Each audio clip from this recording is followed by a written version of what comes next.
It's still working on streaming. Oh, okay. Wait a second.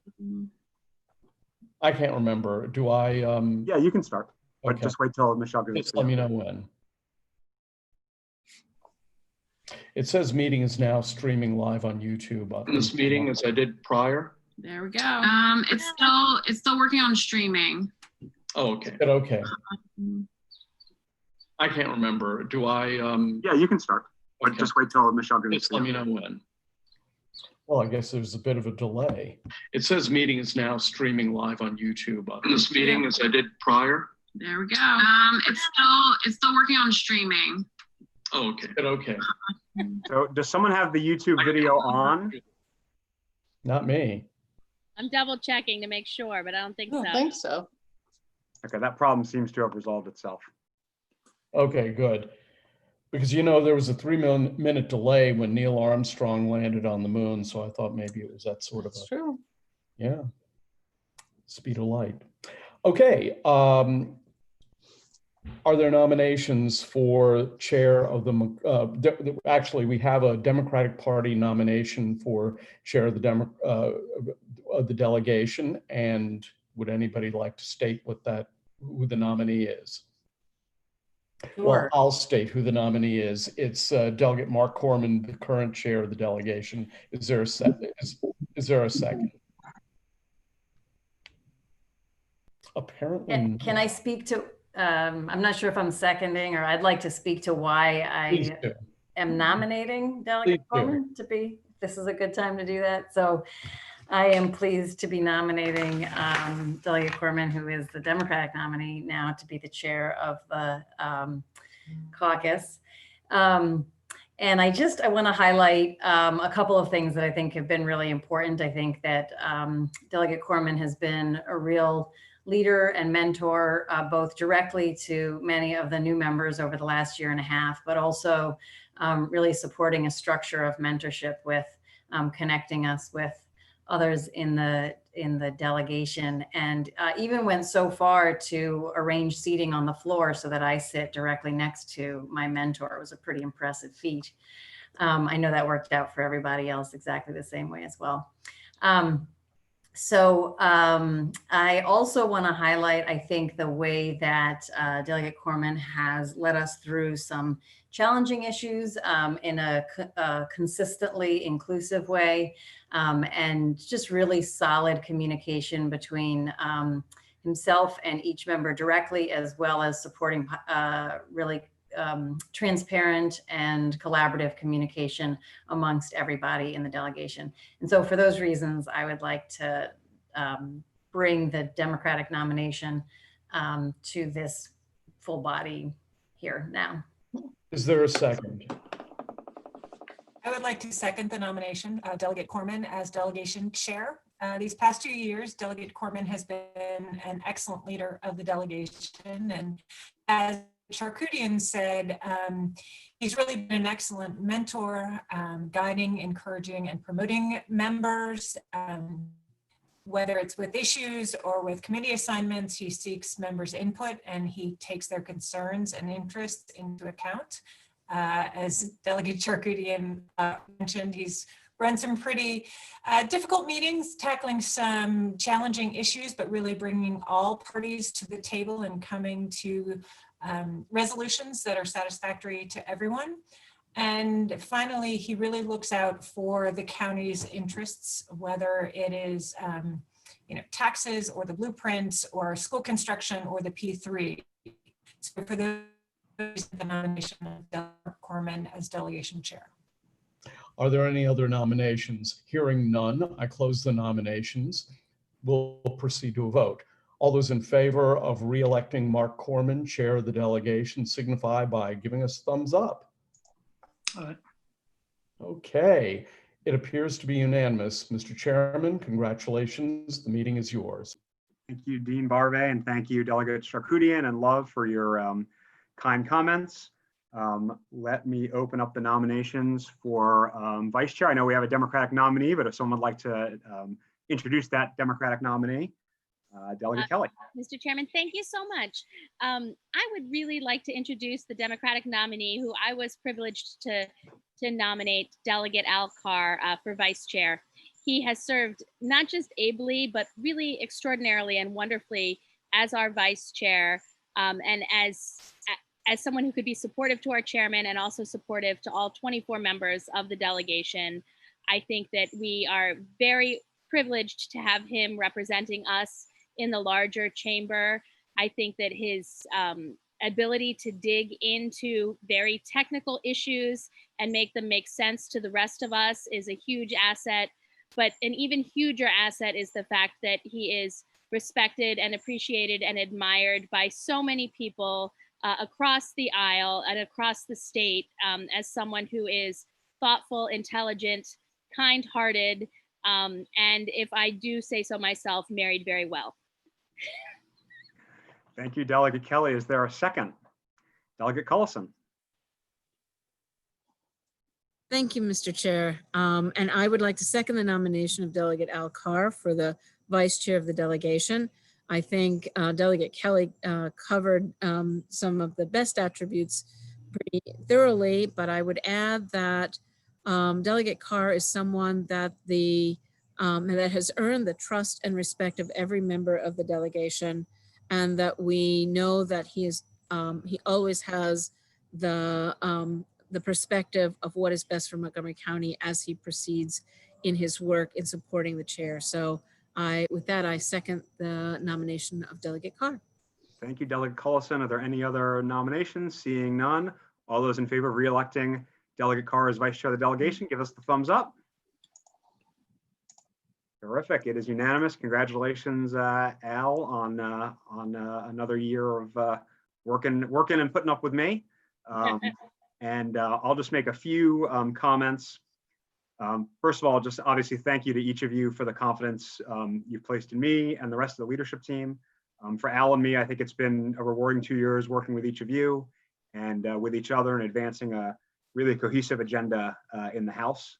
I know it's done in a different meeting, but I also wanted to publicly thank Delegate Janelle Wilkins, who's stepping down as our county caucus chair. I remember when I first sat down with Janelle at the coffee shop near the offices we used to be allowed to go to talk about running for delegation chair and how I wanted her to be part of the team. And it was a really great candid conversation, followed by a lot of great candid conversations in the 2 years since. And she's just been really helpful in doing all sorts of things, counting votes, to organizing our meeting with the county council last year, to helping with some of our social media and PR. So Janelle, just a huge thank you. And of course, we know you're on to bigger and better things as you continue your rise in the full House. So thank you, Janelle. And congratulations to Leslie Lopez, who's stepping into that role, and Julie Polakovich-Carr, who's stepping into Delegate Lopez's old role as caucus vice chair. So I also just want to briefly mention our bicameral colleagues, Chair Zucker and Vice Chair Lee, who have been really close partners with us. And I just, Craig in particular, on the local bills this last session, I'm not sure how you all realize the Herculean effort he put in to make sure we got as much of those bills through as possible in a really strange environment.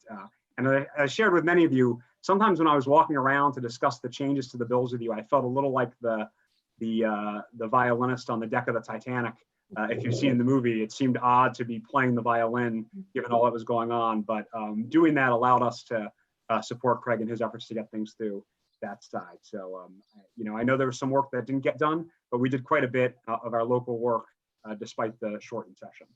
Let me briefly talk a little further about last year before turning to the next year. We had an incredible session under really difficult circumstances, and the governor's vetoes obviously put some of those successes into flux. But I want to emphasize that we did our job. School construction. This has been the county's #1 issue, my 6 years in office. And we delivered on HB1, the Built to Learn Act. And we figured out pretty late in the process that a quirk would mean Montgomery County would benefit less than we had originally thought. We were able to negotiate a change. Its fate's obviously outside of the blueprint for Maryland's future, but we did our job and got it passed in a favorable form for Montgomery County. Now on the blueprint, thanks to Chair Kaiser, Leader Lutke, Delegate Solomon, Delegate Wilkins, many others who were involved in this issue, we did well into the blueprint formulas as a county for our constituents, beyond just maintaining what we had. And again, the governor vetoed the bill, but we did our job. On WIN, the tax repayment issue, Montgomery County had a lot on the line with these WIN tax repayments. We are the largest beneficiaries of a change in how we have to repay the state for repayments that have already been given to county residents. We staked out an early position that this was really necessary to fix this year for the county, and we did our job. That bill is now law, and it benefits the whole state, but disproportionately benefits Montgomery. Back in March, Vice Chair Carr and I sent out a detailed email describing not only these delegation and county victories, but a lot of the individual victories of so many of you, including the appointment of first-term chair Charlotte Crutchfield as a subcommittee chair in a very fast rise on the Judiciary Committee. First-term delegate Jared Solomon becoming a subcommittee vice chair on appropriations, and the first-term appointment of Delegate Shetty as part of our whip team. So I'm really proud of the accomplishments of each of our members, but it's really especially great to see our newest members shine so quickly. Moving forward, this is the most active interim we've had since I've been in office. It obviously matches the moment we find ourselves in, but we did things like filmed our Get Out the Vote PSA, and we also have a summer study ongoing now under the leadership of Delegates Lukey, Fraser Hidalgo, and Charkoudian regarding the deer issue, which I know is one we hear an awful lot about from our constituents. Our local bill request deadlines are now posted, and Chair Zucker and I have spoken and agreed to do our fall joint priorities hearing, or open mic night, as Delegate Kaiser likes to call it, and our bill hearings online. We'll do those virtually via Zoom. Obviously, if something changes between now and later in the year, we can adjust that, but that's the current plan. The Maryland Department of Transportation is still considering how it's going to do its transportation program in the fall. That's also usually one of our fall meetings in Rockville. So more details on all those meetings will obviously follow in the months ahead. Going forward, we obviously have a lot of work to do. Those of you who glance at my email newsletter before hitting delete, know I think this county, state, and country are really facing 6 chronic crises.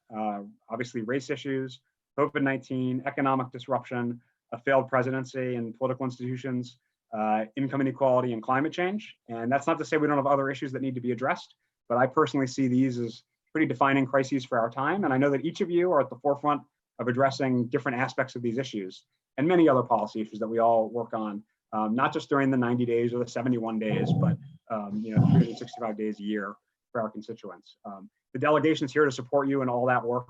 And of course, we'll continue to stand as guardians of the county's interest in statewide affairs as well. I learned from my predecessor, Sheriff Shane Robinson, about the importance of giving leadership opportunities to as many of our members as we can, especially our newer members who may not yet have opportunities elsewhere. And that's why I'm really happy to see Delegate Lopez step up as caucus chair and Delegate Plakovich-Carr join the leadership team, but we're also making some changes in our local committees. Part of this change is driven by many veteran members who recognize the need to empower other colleagues.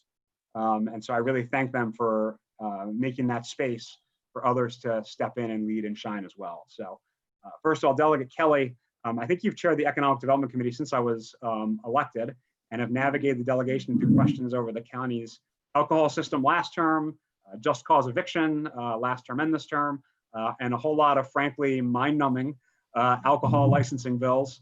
That's to say nothing of all the other various pieces of legislation that have been before you. So thank you for your leadership on that committee, and thank you now for handing the baton to the new chair of the Economic Development Committee, Delegate Lily Chi. Delegate Chi's name is practically synonymous with the name of her committee. So I think it's great that she's taking that on. And, again, following the example of Chair Robinson, we're restoring the position of committee vice chairs. And Delegate Solomon will be moving to the Economic Development Committee to serve as vice chair. Delegate Queen has chaired the Education, Elections, and Housing Committee and tackled some of our most challenging bills, including ranked choice voting, Housing Opportunities Commission reform, and Board of Education compensation. And I really can't thank her enough for her work navigating these issues, really to near consensus each time we've sent them out of the House. We haven't always been able to get that bicameral consensus, but to go back to my earlier theme, we did our job. So thank you, Pam.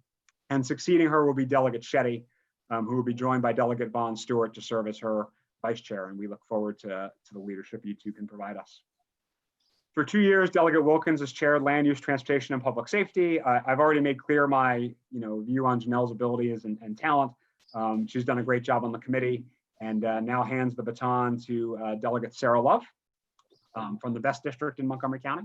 Congratulations, Sarah. And Delegate Love's vice chair will be Delegate Acevero. So Delegate Acevero, thank you for taking that on as you move to the committee for the first time. Vice Chair Carr will continue on as steward of the Metro Washington Area Committee, but Delegate Charkoudian will be stepping up to serve as his vice chair. So thank you, Delegate Charkoudian, for stepping into that new role on that committee. We obviously have a lot of work to do, and we have to do it in new and unusual ways, as demonstrated by this particular meeting. As always, please reach out to Al and me anytime. And of course, I'm going to recommit myself to outreach to you all. And together, we'll just keep doing our jobs. So with that, Al, is there anything you'd like to add? Yeah, I just wanted to, again, appreciate you, Mark, for your steady leadership and to our entire delegation. We have just such an incredibly talented group of people. Everyone contributes immensely. So I'm just so grateful to be able to work with all of you, and thanks for your confidence in me. Thank you, Alan. Thank you again for taking this on with me for another year. That's all the business. Is there anything anyone else would like to raise while we're gathered? Okay, well, I told Delegate Moon 7:45 was possible, and it's 7:46. So I've already broken one campaign promise, but only by a minute. So Delegate Fraser Hidalgo, did you have something to add? Okay, sorry, I thought you were waving. Great. Well, with that, we will end the meeting. Thank you all, and we'll talk to you soon. We're adjourned. Bye-bye. Take care. Bye, everybody.